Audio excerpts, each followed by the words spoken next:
బాలీవుడ్ ఒకప్పుడు బాలీవుడ్ బానే ఉంటుండే. మన సినిమాలను రీమేక్ దెంగి ఇది మా సినిమాలు, ఇది మా బట్టలు అని షో దెంగుతుండే. అవును. కానీ ఎప్పుడైతే తెలుగు ఇంకా తమిళ వాళ్ళు పాన్ ఇండియా సినిమా తీయడం స్టార్ట్ చేసిండ్రో ఇంకా ఈ బక్రీవుడ్ వాళ్ళ ఆట ఖతమైపోయింది. ఇప్పుడు రీమేక్ చేద్దామన్న స్టోరీ లేవు కాబట్టి వింత వింత ప్రయోగాలు ఇస్తున్నారు. ఆ ప్రయోగాల్లో ఒకటే తెరే ఇష్కమే, అంటే నీ పూకులో. Let's begin the show. Open చేస్తే లే లడక్, అప్పుడే శంకర్, నాట్ యు శంకర్ కొడంగల్. నీలాంటి వాళ్ళని మా ఊళ్ళో ఒక మాట అంటారు. ఏమంటారు తెలుసా? దొంగన కొడుక అని అంటారు. జెట్ ప్లేన్ వేసుకొని ఆకాశంలో ఎగురుతూ ఉంటాడు. ఎందుకంటే ఒక Chinese plane Indian air space లోకి వస్తుంది. ఇక్కడ మ్యాటర్ ఏంటంటే ఇండియాకి చైనాకి అండ్ ఇండియాకి పాకిస్తాన్ కి ట్రైలాటరల్ వార్ సిరీస్ జరుగుతూ ఉంటది. ఇంకా ఈ చైనీస్ గాళ్ళు ఫ్లైట్ వేసుకొని వస్తారు ఇండియాని అటాక్ చేయడానికి. కానీ మన శంకర్ నా పిత్తులతో మిమ్మల్ని చంపిస్తా అనేసరికి వాళ్ళు ఉచ్చపోసుకొని వెళ్ళిపోతారు. విమానయాత్ర అయిపోయాక శంకర్ వాళ్ళ ఆఫీసర్ దగ్గరికి వెళ్తాడు. ఎందుకురా నీకంత గుద్ద బలుపు? నేను చెప్తే వినవా? చెవులు దెంగాయా? ఇన్ని వార్స్ అవుతుంటే ఫ్లైట్ తీసుకుని ఎందుకు వెళ్ళావు? ఎనిమీస్ వచ్చారు. నీకెలా తెలుసురా పూక? నాకు వినిపించింది. మాకు వినిపించలేదే, మరి నీకెలా వినిపించింది? గర్భసంచి నుంచి.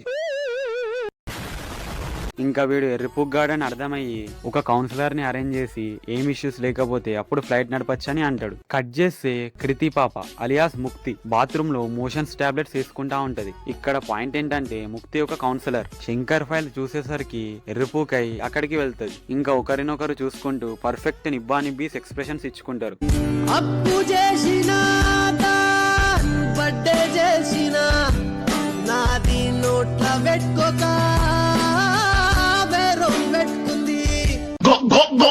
ఇప్పుడు ఫ్లాష్ బ్యాక్ అన్నమాట. Flash back. అప్పుడే శంకర్ 100 రూపాయలకు ఒక బెల్ట్ కొనమంటే కొనలేదని అదే బెల్ట్ తో ఒకని తరుముతా ఉంటాడు. కచరా నా కొడక, లోఫర్ నా కొడక, లుచ్చా నా కొడక. ఇంకా ముక్తి పాపేమో వైలెన్స్ ని ఒక పర్సన్ నుంచి తీసేయచ్చని 2200 పేజెస్ థీసిస్ ప్రజెంటేషన్ చేస్తా ఉంటది. ఏందక్క, ఏ స్టోరీస్ ఏమైనా రాసావా అందులో? ఒరే బామర్ది, నేను పిత్తున్రా. అప్పుడే శంకర్ అక్కడికి వచ్చి పెంట వేస్తాడు. అక్కడున్న ప్రొఫెసర్ ఇదంతా చూసి ఇలా అంటాడు. వైలెన్స్ అంటే కొత్తిమీర కట్ట నవట్ట అని ఏమో అన్నావు కదా, నువ్వు అనకుండా ఆతులు పీకినా ఇలాంటి వాళ్ళని మార్చలేవు ముక్తి. శంకర్ చేసిన మొగ్గలో పనికి జైల్లో ఉంటాడు. అప్పుడే శంకర్ వాళ్ళ డాడీ ఎంట్రీ ఇస్తాడు. ఆయన లాయర్ అన్నమాట. వీళ్ళు చేసిందే ఆతులో పని, అందుకే వాళ్ళ డాడీ కోపంలో తిడతాడు. కానీ మన యుశంకర్ కశ్మీర్కి తీటెక్కువగా. నువ్వు ఒక్కనమే ఉన్నావనుకుంటున్నావా లాయర్? ఇంటికి దెంగేసి నా ఫేవరెట్ కర్రీ మేక పిచ్చలు మెంతం కూర చెయ్యు, దెంగి తింటా. తర్వాత ముక్తి వచ్చి శంకర్ ని రిలీజ్ చేస్తుంది.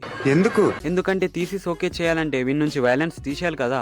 ఇది ఊళ్ళో పెద్ద బోకురా తమ్ముడు. ఇంకా శంకర్ తో పులిహోర కలుపుతూ నీ నుంచి వైలెన్స్ రిమూవ్ చేస్తా అని అంటది. బట్ తర్వాత శంకర్ అండ్ గ్యాంగ్ దివాళీ రోజు మిగిలిన క్రాకర్స్ ని వ్యాలంటైన్స్ రోజు లవర్స్ పైన వేస్తా ఉంటారు. ఇంకా ఈ అక్క సైలెంట్ గా గుత్త మూసుకొని వెళ్ళొచ్చుగా. లేదు, ఇచ్చిగాడు పెట్టిన పోని దురద మన అక్కకి. ఏం మెంటలోడివా? వాళ్ళేదో తుప్పల్లో వాళ్ళ పని చేసుకుంటే నీకేంటి గుద్ద నొప్పి? ఏం చేయమంటావు ఎడ్డిదానా?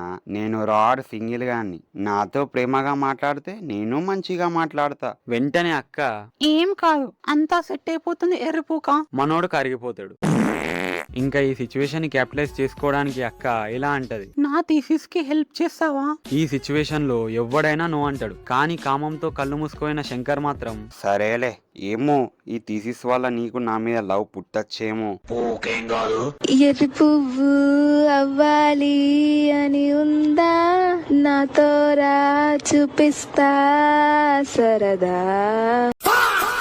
ఇంకా కొన్ని రోజులు అయ్యేసరికి మనోడు మారాడని చెప్పి అక్క ప్రొఫెసర్స్ దగ్గరికి తీసుకుని వెళ్తది. కానీ మనోడు కల్వకుంట్ల తీటేశ్వరరావు కాబట్టి గబ్బు గబ్బు చేస్తాడు.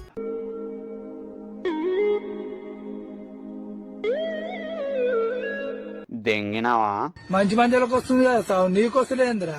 పూక కట్ చేస్తే మన శంకర్యానికి తీటెక్కువ కాబట్టి మళ్ళీ గొడవ చేస్తా ఉంటాడు. ఇప్పుడే ఒక ఎర్రిపుక్ సీన్ ఉంటది. ఇన్ని రోజులు ఎర్రిపుక్కుల ఎక్స్పెరిమెంట్స్ చేశాను కాబట్టి నాకు ఫన్ కావాలి. అంటే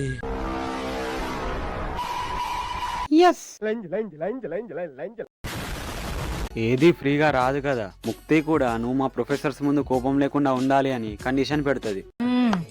సరిపోయారు ఇద్దరును. తర్వాత ఇంకేముంది, మాట ప్రకారం అక్క ఓయోకి తీసుకొస్తది. రెడ్ లైట్ ఏరియాలో పెద్ద నింజల జుఫ్ అని షెట్టిప్పేసి బెడ్ పైన కూర్చుంటది. అప్పుడే యువశంకర్ కశ్మిండే కాన్స్టిపేషన్ వచ్చిన గుద్దలో రాడిరికినట్టు ఎక్స్ప్రెషన్స్ ఇస్తాడు. నా గన్నులో బుల్లెట్లు లేవని చెప్పొచ్చుగా. లేదు, రోషన్ బాబులా విమల్ డైలాగ్ దెంగుతాడు. నీ పని కోసం నువ్వు టీ షర్ట్ ఇప్పగలవేమో, కానీ నేను నా ప్రేమ కోసం నా షర్ట్ అలా ఇప్పలేను. మస్తు షేడ్స్ ఉన్నాయరా నీలా. అబ్బో కమలాసన్, నువ్వే కదరా వేసుకుందామని రమ్మన్నావు. మళ్ళీ ఇప్పుడు గూగుల్ నుండి పికప్ లైన్స్ దొబ్బేసి షో మింగుతున్నావు. అది విన్న ముక్తి ఇంప్రెస్ అయ్యి లవ్ చేస్తున్నట్టు నటిస్తుంది. శంకర్ ఏమో అందరిలానే లవ్ చేస్తుందని ప్రపోజ్ చేస్తాడు. కానీ అప్పుడే బేబీ సినిమాలో విరాజ్ వచ్చినట్టు ఒక చిరుగోజగాడు వస్తాడు. ఇంకా అక్క పరిగెత్తుకుంటూ వాని దగ్గరికి వెళ్ళిపోతుంది. నేను ఎర్రిపుకుని కట్ చేస్తే ప్రజెంట్ ఈ చెక్క శంకర్ ని కౌన్సిలింగ్ చేసి రిపోర్ట్ ఇచ్చి దెంగేయచ్చుగా. ఎలా ఉన్నావు, నీ వట్టలు ఎలా ఉన్నాయి, దొడ్డుకి వెళ్తున్నావా, ఇలాంటి అడ్డమైన క్వశ్చన్స్ అడుగుతుంది. బేసిక్ సెన్స్ ఉండదు మనుషుల దగ్గర. ఇప్పుడు మళ్ళీ ఫ్లాష్ బ్యాక్.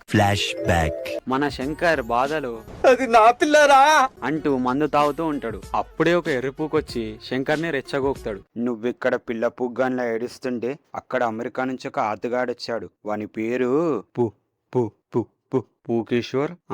పూకేశ్వర్, నువ్విలా ఏడవడం ఆపి వెళ్ళి ఏదో ఒకటి చెయ్యు. అది విన్నాక పువ్వులో మండి పెట్రోల్ తీసుకొని వాళ్ళ దగ్గరికి వెళ్తాడు. వెళ్ళి వాని మీద సగం పోసుకొని చెరుగోజయాన్ మీద సగం పోసి అక్క కాలకేయ భాషని సైలెంట్ గా దెంగేస్తాడు. నిమ్డ పోస్టెస్ టెల్ మీ, వీడెర్రిపోకు, నీకేం కాదు.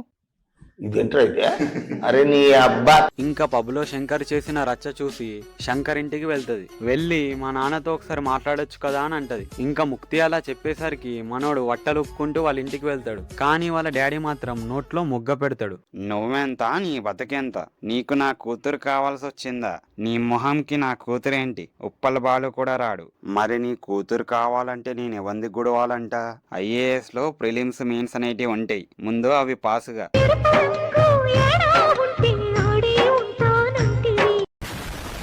ఇక్కడ ముక్తి కూడా క్లియర్ గా చెప్తది. ఒరే పిచ్చనాయలా, నువ్వు నర్సరీ పాస్ కాలేవు, నీకు అవసరమా? చెప్పు చెప్పవా, చెప్పమంటా కదా. వాళ్ళ డాడీ కూడా ఇదే చెప్తాడు. కానీ మనోడు మాత్రం మొగ్గలేవకుండా దెంగుతా అన్నట్టు సౌతా అంటాడు. విత్తనమ్ము తిన్నదంట, మర్రి చెట్టు పెద్దదంట, మూసుకొని ఉండమంట. ఇంకా స్టోరీ ముందుకెళ్ళాలి కాబట్టి శంకర్ ప్రిలిమ్స్ క్లియర్ చేస్తాడు.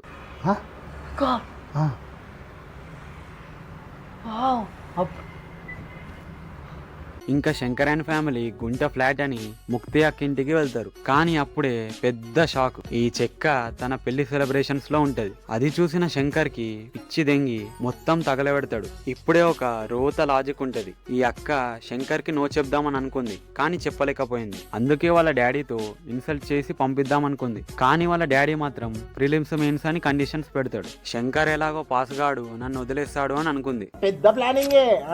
ఇక్కడ 100% తప్పు ఈ చెక్కదే. ఎందుకంటే నువ్వు మనిషివక్క, కుక్కవి కాదు. నీకు నో చెప్పే రైట్ ఉంది.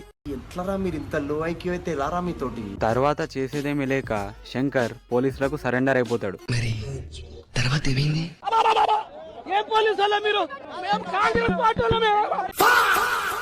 ఎలాగోలా శంకర్ వాళ్ళ డాడీ శంకర్ ని జైలు నుంచి తీసుకొస్తాడు. ఇలాంటి నిబ్బా లవ్ స్టోరీ జరిగాక ఏ హీరో అయినా సక్సెస్ కావాలంటే వాళ్ళ అమ్మో నాన్నో చనిపోవాలి. అప్పుడే గమ్ముతో అతకపోయిన కళ్ళు ఒక్కసారి జే అని లేస్తాయి. ఇంకా వాళ్ళ డాడీని దహన సంస్కారం చేయాలి కాబట్టి వారణాసికి తీసుకొని వస్తారు. ఇప్పుడే 2 యూనివర్సులు మిక్సీలో పచ్చడి అయిపోతాయి. రాంజనాలో ఉన్న ఒక క్యారెక్టర్ అక్కడికి వస్తాడు. మరి వచ్చినోడు వాని పనివాడు వేసుకొని వెళ్ళిపోవచ్చుగా. లేదు, వాని ఎర్రిపుకు సలహాలు ఇస్తాడు. ముక్తి వెనకాల పరిగెత్తకు. నువ్వు నీ ప్రేమలో ఎంత మండాలంటే ముక్తియే నీ దగ్గరికి రావాలి, నీ ముద్ద గొడవడానికి. బ్రెయిన్ ఏమన్నా నీ గుద్దలో పెట్టుకున్నావా? ప్రేమలో మండడమేంట్రా, అదేమన్నా పెట్రోల్ డీజిల్ అనుకుంటున్నావా? ఆ గున్నారావు ఇచ్చిన బొంగులో మోటివేషన్ తో అక్క దగ్గరికి వెళ్లి గంగాజలం పోస్తాడు. వాణ్ణి ప్రేమించకపోవడం అనే శాపం చేసింది కాబట్టి. నేను ఒక వెర్రిపోకుని జీవితం అంతా వెర్రిపోకునే ఉంటాను. నిజమే మరి. బోనస్ గా శాపం కూడా పెడతాడు. నీకు నాలాంటి కొడుకు పుట్టాలి, అప్పుడు తెలుస్తుంది నా బాధ నీకు. అలా కాదురా వెరుపు కూడా. ఇక్కడి నుంచి స్టోరీ బుర్జు ఖలీఫా పై నుంచి దూకి సూసైడ్ వేసుకుని చచ్చిపోతుంది. ఈ అక్క వీని రియల్ గా లవ్ చేసిందని, వీనికి అన్యాయం చేసిందని అనే గిల్ట్ తో మందుకి అలవాటైపోతుంది. దీనివల్ల తన పెళ్లి కూడా క్యాన్సిల్ అయిపోద్ది. మళ్ళీ చెక్క శంకర్ ని వెతుక్కుంటూ వాళ్ళ ఇంటికి వెళ్తది. కానీ మనోడు మాత్రం ఇండియన్ ఎయిర్ ఫోర్స్ లో జాయిన్ అయిపోతాడు. తర్వాత అక్కకి లివర్ లో ఏదో డ్యామేజ్ అయ్యి ఎక్కువ రోజులు బతకదని కన్ఫర్మ్ అయిపోతది. కానీ అక్క పెళ్లి చేసుకుంటది. మరి ఇందులో లాజిక్ ఉందా అంటే ఆ డైరెక్టర్ వట్టల్లో ఉంటది, పోయి వెతుక్కోండి. కట్ చేస్తే ప్రజెంట్ అక్కడ వార్ సీరియస్ అవుతుంది. అండ్ ఈయనకి శంకర్ బ్రో చాలా అవసరం. కానీ ఆ అక్క క్లియరెన్స్ ఇచ్చే వరకు రాలేడు. అందుకే పేపర్స్ పైన సైన్ చెయ్యు అని అక్కనే అడుగుతాడు. కానీ ఈమె చెయ్యదు. ఎందుకు చెయ్యవే పుస్కి అంటే, నా బిడ్డ ఫాదర్ పాకిస్తాన్ నేవీతో వార్లో ఉన్నాడు, నేను చచ్చిపోబోతున్నా. నువ్వు వార్లో వెళ్తే నువ్వు కూడా చచ్చిపోతావు. అప్పుడు నా బిడ్డను ఎవరు చూసుకుంటారా? నువ్వు మింగించుకొని పిల్లాన్ని కంటే వీడెందుకు చూసుకుంటాడక్క? It's her choice. ఇంకా అక్క కండిషన్ క్రిటికల్ గా ఉందని డెలివరీ రూమ్ కి తీసుకెళ్తారు. నువ్వే చెప్పావుగా పిల్లుని కనమని, అందుకే కంటున్నా. నీకోసమే, నువ్వు చెప్పావని. ఎర్రిపోకుతనానికి కూడా ఒక హద్దు ఉంటదక్క. ఏం చెప్పగలను ఇంతకన్నా? తర్వాత ఏముంది భయ్య, ఆమె బిడ్డ కని చచ్చిపోతుంది, వీడు వారిలోకి వెళ్ళి చచ్చిపోతాడు. లాస్ట్ లో నేను చెప్పేది ఏంటంటే, అమ్మాయి ఎర్రిపూకైతే ఆమెది తప్పు, అబ్బాయి ఎర్రిపూకైతే వాంది తప్పు. కానీ ఇక్కడ ఇద్దరు ఎర్రిపూకులు.